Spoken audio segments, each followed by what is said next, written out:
Estamos de volta com o programa Observadores. Os nossos telespectadores podem falar conosco através das redes sociais, no facebook.com/observadoresmarabá ou pelo e-mail observadores@grupocorreio.com.br. E nós voltamos nesse momento a falar com os nossos convidados de hoje. Eu começo aqui dedicando o espaço ao Dr. Marcelo Andrei. Eu sei que os processos que vão parar na sua vara são relacionados a latrocínio, é isso? Também. A grande maioria é latrocínio. E a gente, isso uma preocupação diária do marabaense, de repente não ser vítima de um crime, de um assalto, né, de uma abordagem de assalto, e mais tarde ser vítima de um assassinato. E a gente tem... Isso é uma cena corriqueira, na verdade, na área urbana, em todo o Brasil, em todo o país. Sim. Isso não é uma realidade só daqui.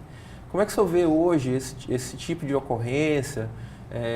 Como é que o senhor vê, aos olhos da nossa legislação, nós estamos bem amparados para conseguir levar realmente os culpados ao banco dos réus e efetivamente a uma punição?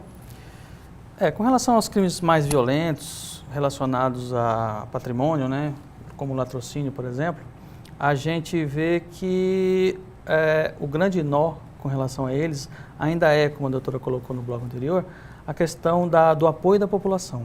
O que a gente vê são pessoas com medo, pessoas com receio de se apresentarem, né, e isso dificulta muito o trabalho de investigação. O que chega para mim lá é o produto do trabalho da polícia. Uhum. Se a polícia tiver pouco apoio, realmente vai ficar muito difícil a gente trabalhar e lidar com essa situação. Eu sei que o senhor educadamente não vai falar isso, mas eu como jornalista, como pessoa que acompanha o dia a dia, tanto da polícia quanto do judiciário, a gente sabe que é muito complicado a questão de se lidar com testemunhas de crime, né? Você tem já na cena do crime, né? É difícil você conseguir alguém que diga, eu vi, né, tô aqui, alguém que se apresente voluntariamente como uma testemunha do crime, e mesmo depois de arroladas, depois de elas estarem dentro do processo, tem gente que no dia do julgamento some, está em local incerto e ninguém viu, Acontece. Ninguém foi, e no final das contas a pessoa que está ali de frente no tribunal do júri, de repente, ela vai acabar absolvida. Só fazendo uma pequena colocação, que às vezes as pessoas confundem a questão do latrocínio com o homicídio.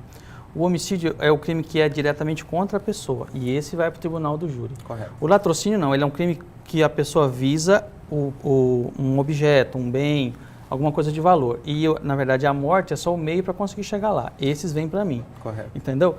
Nesses casos, a pena do crime de latrocínio, por exemplo, quando a morte chega a 30 anos, de 20 a 30 anos, é a maior pena prevista no nosso ordenamento jurídico hoje, é a de latrocínio. Né? Então são crimes todos voltados ao patrimônio, né? Lastreado nesses crimes, ou seja, ligados a ele, a gente vê que eles nascem de crimes de roubo comum, que evoluem para um latrocínio. Então, na verdade, se a gente conseguir reduzir o número de roubos, a gente também reduz o número de latrocínios. Marabá tem um índice muito grande de roubos, principalmente de celulares, né? A gente vê que normalmente os assaltantes são jovens e as vítimas são jovens, né? Aquela coisa de ficar brincando com o celular na esquina e tal, isso atrai muita atenção. Daí para evoluir para um latrocínio é muito fácil.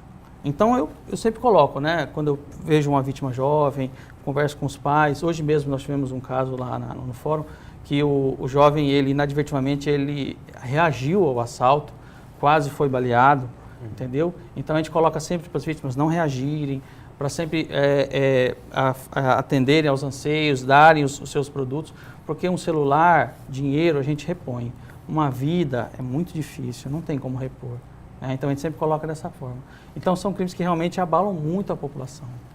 Doutora Raíssa, esse crime que acaba nas mãos do Dr. Marcelo Andrei, que é o latrocínio, eu creio que em épocas como a que a gente está vivendo hoje, uma época que o país está em recessão, o emprego está difícil, eu acho que acaba se acirrando um pouquinho esse tipo de ocorrência, né? Lógico que em algum grau é a desculpa utilizada, né? Ou seja, a falta de oportunidade e tudo mais. A gente sabe que existem outras situações que acabam levando a isso. Mas a impressão geral que a gente tem é que em épocas como hoje, que está tão difícil o emprego e que as pessoas não estão tendo facilidade em muitas áreas da economia, essas ocorrências são mais comuns. É assim mesmo? Eu acredito que o latrocínio não exatamente, já que é exatamente como o Dr. Marcelo disse, é uma segunda etapa do roubo. A gente vê que, principalmente adolescentes ou infratores com uma idade de 18, 20, 25 anos, são pessoas muito novas e já muito vinculadas a práticas criminosas.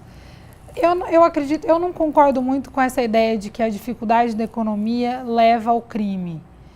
Apesar de incentivar práticas ilegais, por exemplo, a venda de CD ou DVD pirata, crimes de receptação, eu acredito que o roubo em si esteja hoje muito mais vinculado ao tráfico de drogas, ao usuário de drogas que não trabalha por conta das circunstâncias, seja do fato de ser usuário ou das próprias condições de vida, e acaba utilizando dessa prática criminosa para manter o vício.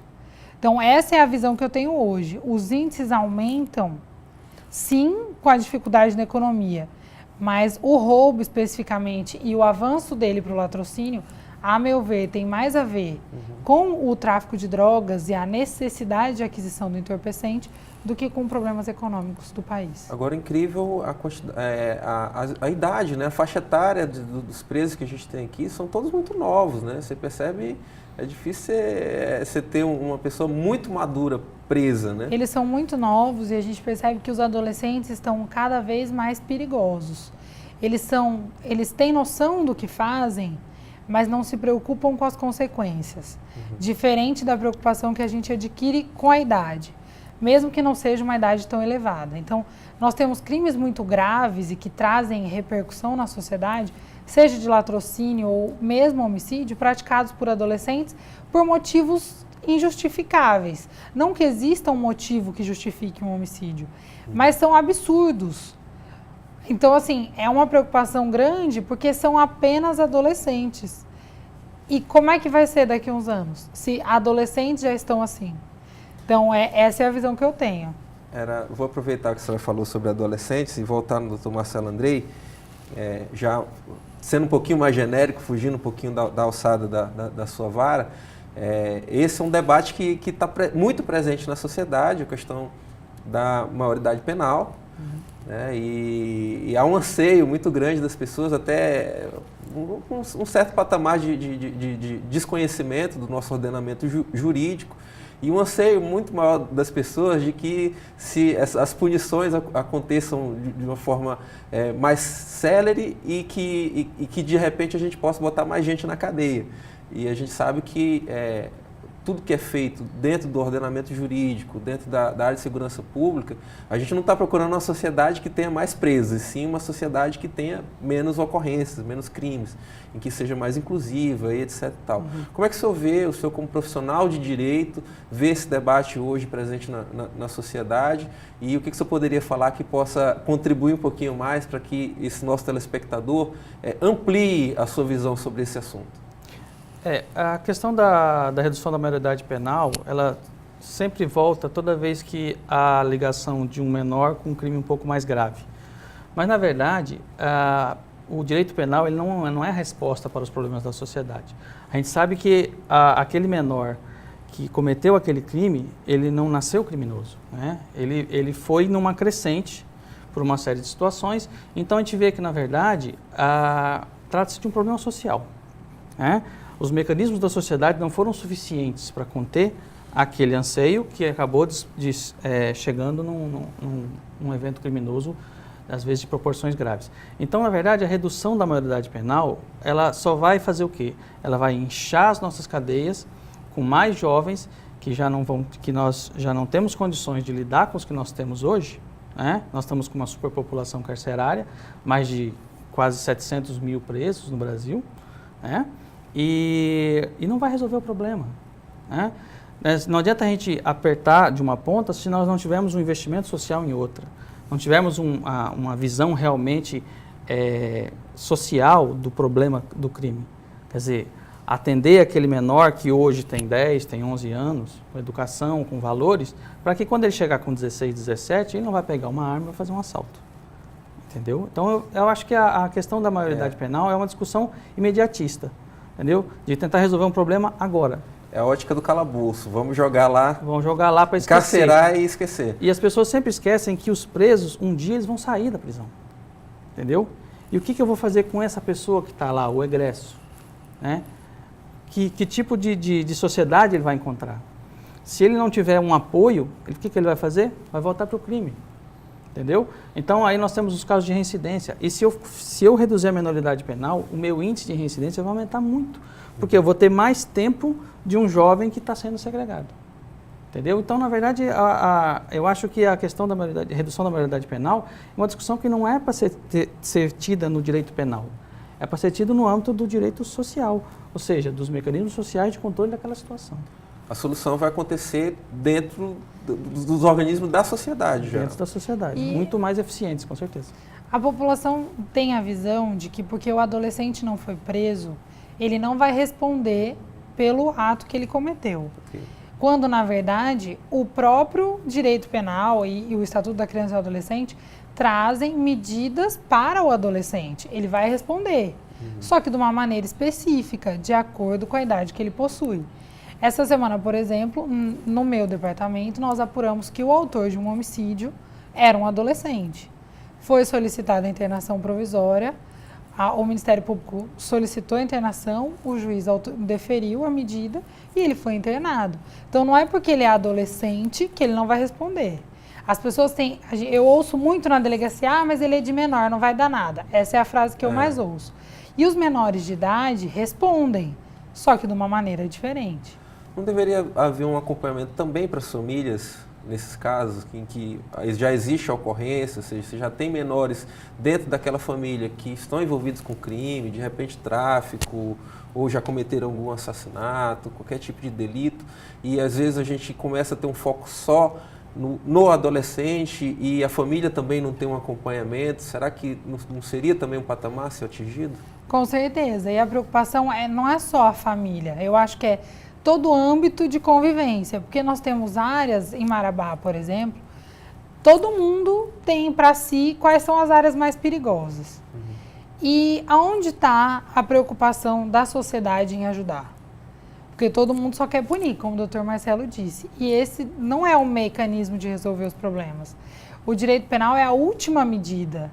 Nós temos aí tantas outras que, a meu ver, começam sempre com a educação, para evitar que isso ocorra e não reprimir os que estão acontecendo de uma maneira diferente. Porque o direito penal já trouxe a maneira para isso. Perfeito. A doutora falou sobre internação. Nós temos aqui em Marabá, doutor Marcelo Andrei, o CIAM, que seria o Centro de Internação de Adolescentes Masculinos. Adolescente masculino.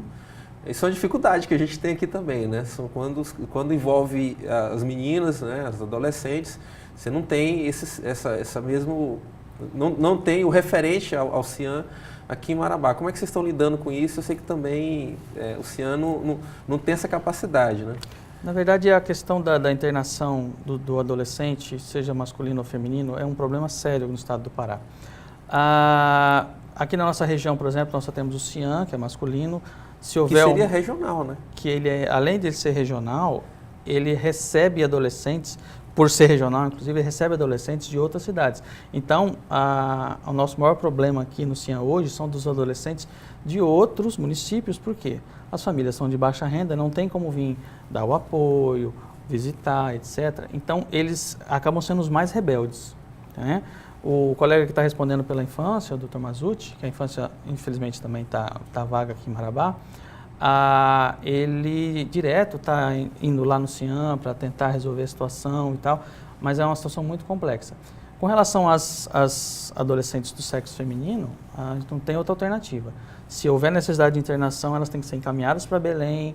Lá é o único local do estado que tem realmente um centro feminino e é o que nós temos hoje, né? Eu falo que a gente trabalha com a justiça do possível, né? A gente trabalha com o que a gente tem hoje aqui, né? E a gente Nós temos os limões, fazemos as nossas limonadas, mas enfim, é o que dá para ser feito. Ok. A gente ainda tem muito para conversar sobre segurança pública e sobre justiça também, mas a gente volta ao assunto no segundo bloco. O nosso telespectador vai conferir o intervalo comercial e nós voltamos rapidinho com o programa Observadores.